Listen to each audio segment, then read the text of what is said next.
வேப்பந்தலையை தென்னை மரத்துக்கு அடியில் இப்படி போட்டு இப்படி ஏறி நின்று தருக்குன்னு மிதிச்சு இப்படி தண்ணி விட்டாக்க நல்லா உரம்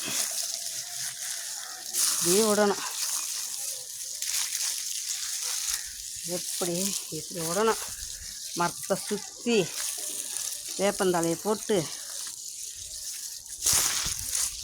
மிதிக்கணும்.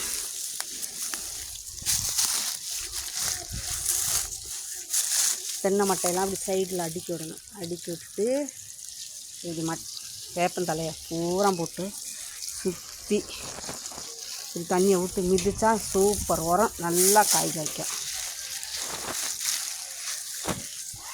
மிதிச்சு விடணும். மிதிச்சு விட்டால் தான் மண்ணாகும்.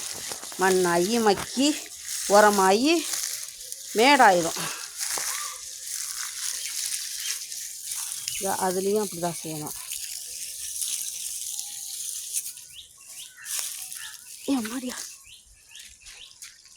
எப்படி உங்களுக்கு பிடிச்சிருக்கா இந்த வேலை? பிடிச்சிருந்தால் லைக் பண்ணுங்கள், சப்ஸ்கிரைப் பண்ணுங்கள், கமெண்ட் பண்ணுங்கள். யாருமே கமெண்ட் பண்ண மாட்டேங்கிறீங்க. கமெண்ட் பண்ணுங்கள். இது கரெக்டாக தப்பான்னு சொல்லி, தப்பானா தப்புன்னு சொல்லுங்கள், கரெக்டுனா கரெக்டுன்னு சொல்லுங்கள். அழகாக வச்சுருக்கேன்னா அடுக்கி மட்டையெல்லாம் அடுக்கி நல்ல உரம் இல்லை.